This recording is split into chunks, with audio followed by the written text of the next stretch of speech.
எந்த இடத்துல பிறந்திருந்தாலும் சரி, உங்களோட வாழ்க்கையில் உயர்ந்த இடத்தை அடையணும் அப்படிங்கிற நோக்கத்தோடு செயல்படக்கூடியவங்க இந்த மகர ராசிக்காரங்க. சனி பகவானை ஆட்சி நாயகனாக கொண்டவங்களும் இந்த மகர ராசிக்காரங்க நீங்கள். உங்களுக்கு பாருங்கள், இந்த மாசி மாதத்தோட கிரக அமைப்பு ரொம்பவுமே எச்சரிக்கையான ஒரு விஷயத்த சொல்லியிருக்கு. அதாவது சில அமைப்பு ரொம்பவுமே நல்ல ஒரு விஷயத்தை கொடுத்தாலும் ஒரு சில அமைப்பு அப்படிங்கிறது ரொம்பவுமே எச்சரிக்கையாக இருக்க வேண்டிய சூழலை கொடுக்குது. என்ன ஒரு கிரக அமைப்பால் எந்த ஒரு விஷயம் சாதகமாக இருக்கும், எந்த விஷயம் பாதகமாக அமையும் அப்படிங்கிறத உங்களுக்காக இப்போ இந்த பதிவில் நாங்கள் சொல்லியிருக்கோம். இந்த பதிவு நீங்கள் பயன்பெறக்கூடிய வகையில் இருக்குங்க. ஸ்கிப் பண்ணாமல் முழுமையாக பாருங்கள். கண்டிப்பாக ஒரு நல்ல விஷயம் இருக்குது. அது என்ன, அதை என்ன செஞ்சால் நன்மையை எப்படி பெறலாம் அப்படிங்கிறத நீங்கள் தெரிஞ்சுக்க முடியும். மகர ராசி சனி பகவானை ராசி அதிபதியாக கொண்டது. இந்த ராசியோட சின்னம் பாருங்க, ஆட்டு தலையும் மீன் உடலும் கொண்டதாக இருக்கும். பெரும்பாலும் இந்த மகர ராசிக்காரங்க லட்சியவாதிகளாக இருப்பீங்க, பொறுப்பானவங்களாக இருப்பீங்க, கடினமான உழைப்பாளிகளாகவும் இருப்பீங்க. அது மட்டும் இல்லாமல் ஒழுக்கம் நிறைந்தவங்க மகர ராசிக்காரங்க. சுதந்திரமான குணம் உங்ககிட்ட நிறையவே இருக்குங்க. அவ்வளோ சீக்கிரம்லாம் உணர்ச்சி வசப்பட மாட்டீங்க. எந்த ஒரு விஷயமா இருந்தாலும் திட்டமிட்டு செயல்பட்டு உயர்ந்த நிலையை அடையக்கூடிய தன்மை இயல்பிலேயே கொண்டவங்க தான் இந்த மகர ராசி அன்பர்கள் நீங்கள். இந்த மகர ராசியில் பாருங்களேன், உத்திராடம்ல 2, 3, 4ஆம் பாதமும், அடுத்து திருவோணம் அவிட்டம் நட்சத்திரம்ல 1, 2ஆம் பாதம், இந்த 3 நட்சத்திரங்களும் இருக்குது. இந்த 3 நட்சத்திரக்காரங்களும் உங்களுடைய தசா புத்திக்கு ஏற்ப பலன்களை பெற முடியும். அது எப்படின்னா, ஜாதக கணிப்பால் இதை உண்டாக்க முடியும். ஜாதக கணிப்பால் தசா புத்தியால் ஏற்படக்கூடிய சூழல் என்ன மாதிரியான ஒரு நிலையை உங்களுக்கு ஏற்படுத்தும் அப்படின்னு தெரிஞ்சுக்க விரும்புனீங்கன்னா, டிஸ்கிரிப்ஷனில் பாருங்கள், ஜோதிடரோட நம்பர் கொடுத்துருக்கோம். அந்த நம்பருக்கு நீங்கள் எங்கே இருந்தாலும் சரிங்க, ஃபோன் பண்ணி கூட ஜாதக கணிப்பு தெரிஞ்சுக்கலாம். எல்லா வகையிலுமே சிறப்பான உயர்வை நீங்கள் இதனால் பெற முடியும். இந்த 3 நட்சத்திரக்காரங்களும் சனி பகவான ஆட்சி நாயகனாக கொண்டிருக்கிறதுனால சனிக்கிழமையில் சிவபெருமான் வழிபாட்டை மனமாற செய்வதால் நன்மையும் நல்ல ஒரு உயர்வையும் நீங்கள் கண்டிப்பாக எல்லா வகையிலுமே பெறுவீங்க. எடுத்த காரியத்தில் வெற்றி வாய்ப்பையும் தொட்டது துலங்கவும் நினைச்சது நடக்கவும் சிவபெருமான் உங்களுக்கு உறுதுணையாக இருப்பார். உங்களுக்கு சிவபெருமான் ரொம்பவும் பிடிக்கும் அப்படின்னா ஓம் நம சிவாயா போற்றி அப்படிங்கிற மந்திரத்தை மறக்காமல் 3 முறை பதிவிடவும் செய்யுங்க. அப்படி செய்யும் போது உங்கள் ஆள் மனதில் ஒரு பிரார்த்தனை நினைச்சிட்டு செய்யுங்க. அந்த பிரார்த்தனை விரைவில் நடக்கும். எல்லா வகையிலுமே உங்களுக்கு நன்மைகள் வந்துடையும். உங்களுக்காக இறைவன்கிட்ட நாங்கள் பிரார்த்தனையும் செஞ்சுக்கிறோம். எல்லா வகையிலுமே சிறப்பான யோகம் பெற்ற நலமுடன் வாழ உங்களுக்குமே வாழ்த்துக்களை நாங்கள் தெரிவிச்சுக்கிறோம். இந்த மகர ராசிக்காரங்களை பொறுத்த வரைக்கும் பாருங்களேன், சவாலையும் தைரியமாக எதிர்கொள்ளக்கூடிய தன்மை கொண்டவங்களாக இருக்கிறதுனால குடும்பத்துலேயும் சரி, நீங்கள் வேலை செய்கிற இடத்துலையும் சரி, உங்களோட பொறுப்புகளை சுமக்கிறதுலையும் சரி திறமையானவங்களாக இருப்பீங்க. அந்த இடத்திற்கு ஏற்ப, அந்த சூழலுக்கு ஏற்ப தங்களை எளிமையாக மாற்றிக்கொள்ளக்கூடிய தன்மை கொண்டவங்க நீங்கள். கற்பனையில் வாழாமல் யதார்த்தமான முடிவுகளை எடுக்கிறதுல இந்த மகர ராசிக்காரங்க திறமையானவங்கன்னு கூட சொல்லலாம். திட்டமிட்டு நிதானமாக செயல்பட்டு வெற்றி வாய்ப்பு பெறக்கூடியவங்க. பண விஷயத்தில் பாருங்கள், நீங்கள் ரொம்பவுமே எச்சரிக்கையாக இருப்பீங்க. தேவையில்லாத செலவில் இந்த மகர ராசிக்காரங்க பண்ணவே மாட்டாங்க. சேமிக்கிறதுல வல்லவங்களாக இருக்கக்கூடியவங்க. இந்த 12 ராசிகளையுமே மகர ராசிக்கு இது ஒரு தனி சிறப்பு அப்படின்னு சொல்லலாம். பெரும்பாலும் மற்றவங்க என்ன பண்ணுவாங்க, காசு இருக்குது அப்படின்னா ஏதாவது ஆசைப்பட்ட பொருளை வாங்கணும், ஆடம்பரமாக செலவு பண்ணணும் அப்படின்னு நினைப்பாங்க.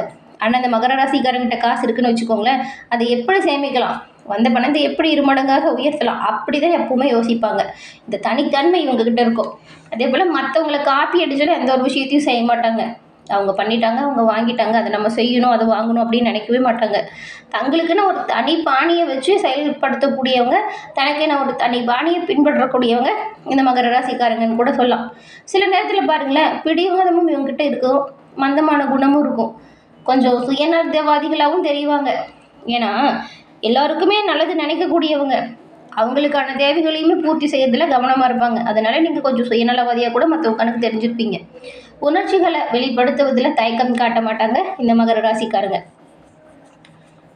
நீதித்துறையெல்லாம் மகர ராசிக்காரங்க இருந்தால் சிறந்து விளங்க முடியும். இந்த வக்கீல், தொழிற்சங்க தலைவர் போன்ற பொறுப்புகள்லாம் மகர ராசிக்காரங்களுக்கு பெரும்பாலும் அமையும். ஏன்னா மற்றவங்களை ஒரு பொறுப்பு கொடுத்து அதை சிறப்பாக நடத்தக்கூடியும் அப்படின்னு நினச்சா அது மகர ராசிக்காரங்களால முடியும். எல்லோரையுமே நேசிக்க தெரிஞ்சவங்க, இருக்கிற இடத்த சுத்தமாக வச்சுக்கணும் அப்படின்னு நினைப்பீங்க. பொய் பேசுறது உங்களுக்கு பிடிக்காது. உங்கள் கூட இருந்துக்கிட்டு உங்களுக்கே துரோகம் செஞ்சால் அவங்களெல்லாம் மன்னிக்கவே மாட்டாங்க இந்த மகர ராசிக்காரங்க. இந்த மகர ராசியில் இருக்கிற உத்திராடம், திருவோணம், அவிட்டம், இந்த 3 நட்சத்திரக்காரங்களுக்கும் என்ன மாதிரியான அமைப்பு உருவாகி இருக்குது, அதனால் என்ன பலன் கிடைக்கும் அப்படிங்கிறத வாங்க இப்போ விரிவாக பார்க்கலாம். முதல்ல பாருங்கள், இந்த மகர ராசியில் இருக்கிற உத்திராடம் நட்சத்திரக்காரங்களுக்கு, அதுவும் இந்த மகர ராசியில் பாருங்கள், உத்திராடமில் 2, 3, 4ஆம் பாதம், இந்த 3 பாதங்களும் இருக்குது. நீங்களும் பாருங்களேன், எந்த இடத்துல பிறந்திருந்தாலும் சரி, வாழ்க்கையில் உயர்ந்த இடத்தை அடையணும் அப்படின்னு சாதிச்சு காட்டக்கூடியவங்க. இந்த மாசி மாதத்தை பொறுத்த வரைக்கும் நீங்கள் நிதானமாக செயல்பட்டால் நன்மைகளை பெறலாங்க. உங்கள் ராசிக்கு அஷ்டமாதிபதியாக இருக்கக்கூடிய சூரியன் தன குடும்ப வாக்குஸ்தானத்தில் சஞ்சாரம் செய்கிறாரு. மனதுக்குள்ளே இனம் புரியாத குழப்பம் வரலாம், கவனமாக இருங்க. வேலையில் வெற்றி கிடைக்குமா அப்படின்னு யோசனை கூட வரும். குடும்பத்தில் நிம்மதி கொஞ்சம் குறையும். விட்டு கொடுத்து கொஞ்சம் வாக்குவாதம் செய்யாமல் இருக்கிறது நல்லது. விட்டு கொடுத்து போனால் நல்லது. உங்களோட பேச்சால் வீண் பிரச்சனைகளை சந்திக்கிற மாதிரி இருக்கும். பேச்சு விஷயத்தில் கவனமாக இருக்கணும். அது மட்டும் இல்லாமல் உங்கள் வரவு செலவு இருக்கு இல்லையா, இந்த வரவு செலவுகளை பொறுத்த வரைக்கும் கொஞ்சம் எதிர்பாராத நெருக்கடி வரக்கூடிய சூழல் இருக்குங்க. எச்சரிக்கையாக செயல்படுங்க. குடும்ப உறவுகளுடன் ஒரு இடைவெளி வரலாம். உங்கள் ராசிக்கு ஜீவன அதிபதியான சுக்கிரன் இந்த மாதம் முழுவதுமே பாருங்கள் சாதகமாக தான் சஞ்சாரம் செய்கிறாரு. சுக்கிரன் மாதம் முழுவதும் சாதகமாக சஞ்சாரம் செய்கிறதுனால பண விஷயத்தில் அதோட தேவை நல்லா கிடைக்கும். அதுக்கான பண வருமானமும் இருக்கும். சுக்கிரன் இந்த மாதம் நல்ல இடத்துல சஞ்சாரம் செய்கிறதுனால உங்களுக்கு தேவையான பண வருமானம் கிடைச்சிக்கிட்டு தான் இருக்கும். தொழிலையுமே வழக்கமான சூழல் உருவாகும். வாழ்க்கை துணை உங்களுக்கு உறுதுணையாக பிறப்பாங்க பாருங்கள்.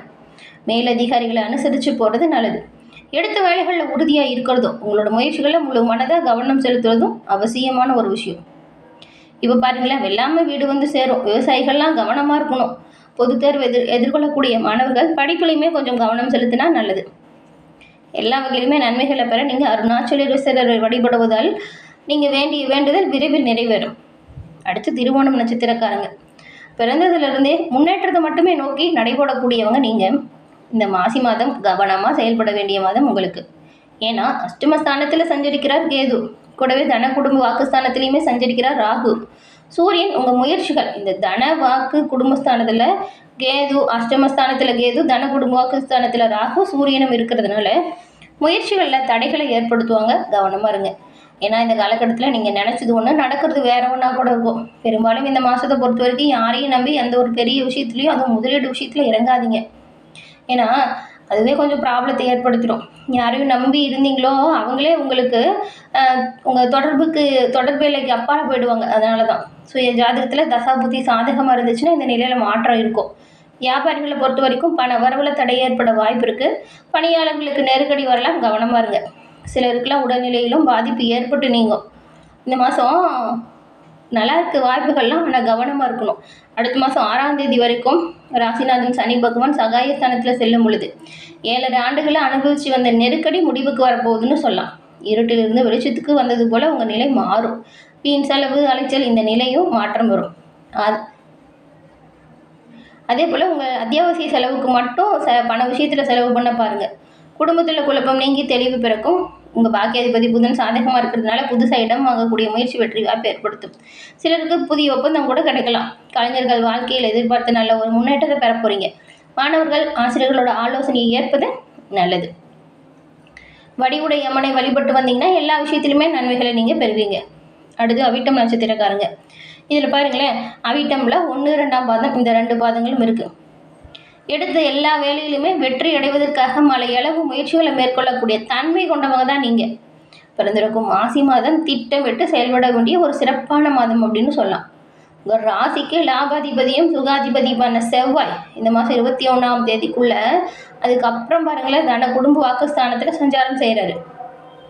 இதனால் உங்களோட செயல்களில் வேகம் இருக்கும். சில வேலைகளில் திட்டமிடாமல் இறங்கி சங்கடத்துக்கு கூட ஆளாகிற மாதிரி இருக்கும், கவனமாக இருங்க. உடல்நிலையிலும் உஷ்ணம் சார்ந்த பாதிப்பு வரலாம். வியாபாரத்தில் மறைமுக தொல்லைகளும் எதிர்ப்புகளும் தோன்றலாம், கவனமாக இருங்க. மாதம் முழுவதும் சாதகமாக சஞ்சரிக்கக்கூடிய சுக்கிரன் அடுத்த மாதம் 6ஆம் தேதியிலேருந்து சகாயஸ்தானத்தில் சஞ்சாரம் செய்கிறதுனால ராசிநாதனும் பாருங்கள் இந்த மாதம் 20ஆம் தேதியிலேருந்து புதனும் உங்களை பாதுகாக்கக்கூடிய அமைப்பில் தான் இருக்கிறாரு. அதனால எந்த நிலை வந்தாலும் அது சமாளிக்கக்கூடிய சக்தி உங்களுக்கு இருக்கும். எதிர்பார்த்த அளவுக்கு வரவும் இருக்கும். ஆனால் கொஞ்சம் செலவுமே இருக்குது, கவனமாக இருங்க. சக பணியாளர்கள் வேலைகளில் நீங்கள் செய்ய வேண்டிய நிலை, அவங்களுக்கு நீங்கள் உதவி பண்ணுறக்கூடிய நிலை வரும். வியாபார ரீதியாக திடீர்னு வெளியூர் போகிற மாதிரி இருக்கும். குடும்பத்துக்கும் உங்களுக்கும் ஒரு இடைவெளி வரலாம். இந்த நேரத்தில் கவனமாக இருக்கணும். சூரியனும் ராகு செவ்வாய் சஞ்சாரம் உங்கள் நிலையில் பின்னடைவு தர மாதிரி இருக்குது. பொருளாதார நிலையில் சங்கடம் வராமல் பாதுகாப்பாக இருங்க. ஆனாலும் கொஞ்சம் எந்த ஒரு விஷயமா இருந்தாலும் சரிங்க, நிதானமாக கையாளுங்க. நிதானமாக எந்த ஒரு விஷயத்தையும் கையாண்டால் வெற்றி வாய்ப்பை எல்லா வகையிலுமே நீங்கள் பெறுவீங்க. குடும்பத்தில் இருக்கிறவங்களோட ஆலோசனைகளை ஏற்று நடக்கிறது நல்லது. அதுவும் பெண்களை பொறுத்த வரைக்கும் கண்டிப்பாக குடும்பத்தோட ஆலோசனை தேவைப்படுதுங்க. அவங்களோட ஆலோசனை ஏற்று நடந்துக்கிட்டால் நன்மையோ நல்ல ஒரு உயர்வையோ நீங்கள் நிச்சயமாக இந்த மாதம் பெற முடியும். அதே போல் இந்த அவிட்டம் நட்சத்திரக்காரங்க வரக்கூடிய நன்மைகள் அதிகரிக்கவும் தீமை விலகவும் முருகனை மனசார வழிபடுவதில் நன்மையும் நல்ல ஒரு உயர்வையும் பெற முடியும். முருகப்பெருமானின் அருளால் நீங்கள் நினச்ச நல்ல விஷயம் விரைவில் நடக்கும். எல்லாமே நன்மையாய் உண்டாகும். என்ன நேயர்களே, இந்த பதிவு நீங்கள் பயன்பெறக்கூடிய வகையில் அமைஞ்சிருக்கும்னு நினைக்கிறோம். பதிவு பிடிச்சிருந்தா லைக் பண்ணுங்கள், உங்கள் நண்பர்களுக்கும் இந்த பதிவை ஷேர் பண்ணுங்கள். நீங்கள் இப்போ தான் ஃபஸ்ட் டைம் நம்ம சேனலை பார்க்குறீங்க அப்படின்னா மறக்காமல் நம்ம சேனலை சப்ஸ்கிரைப் பண்ணி வச்சு கூட வருது இல்லையா பெல் ஐக்கான், அதை கிளிக் பண்ணி வச்சுக்கோங்க. அப்போ தான் நாங்கள் போடுற பதிவுகளை ஒன்றுமே நோட்டிஃபிகேஷன் மூலம் உடனுக்குடன் உங்களை வந்து அடையும் அப்படிங்கிறதையும் தெரிவிச்சுக்கிறோம். தொடர்ந்து பார்த்தமைக்கு நன்றி நேயர்களே.